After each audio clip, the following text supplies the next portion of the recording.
Nes I ymuno am bo fi am berson oedd yn mynydda rhywfaint ar ben fy hun ac o'n i'n meddwl wrth ymylodi ar clwb so o'n i'n mynd i lefydd gwahanol dysgu am fy ngwlad fy hun i ddechrau felly drwy gerdded gwahanol lefydd so o'n i'n arfer mynd i ddyn nhw felly.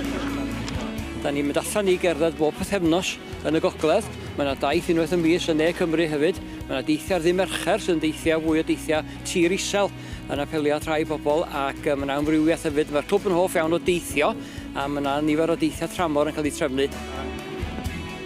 Mae yna dros rhyw 300 o aelodau ac mae'r rhaglen ar y gwefan. Felly be fe'n arfer wneud, dwi'n edrych ar y wefan, gweld beth sy'n mlaen, gweld os mae o'n siwtio fi, cael golwg ar y tywydd ac yn y blaen. Herwydd ydy ddim bob amser fel hyn, weithiau mae'n braf. A penderfynu dwi eisiau mynd effeidio, felly dydy o'n ymrwymiad yn y ffaith bod rhaid i bawb fynd i bob peth, na'n byd mae rhywun yn dewis adethol gweithgaredda. Na'n byd i gyda fanna dy goffi o'n i felly. Cadw'n gynnas.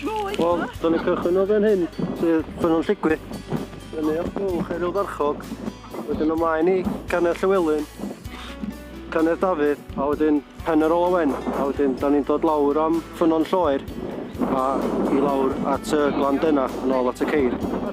Da ni'n gobeithio fyna ddipyn bach mwy o eira yn y topiar, jyst beth da ni'n licio yn y gaeaf lle de.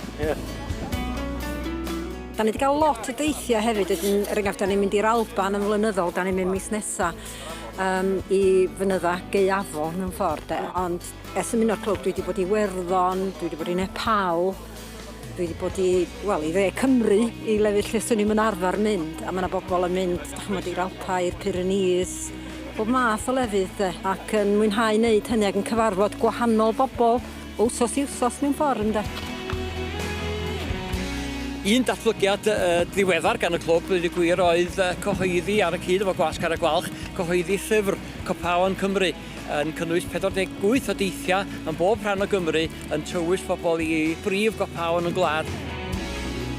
Mi fyddai'n bras yna awyr las i'ch yn penna ni a hael ac eira calad i gael cerdded a clywed yr rhew yn crensio dan yn traed ni.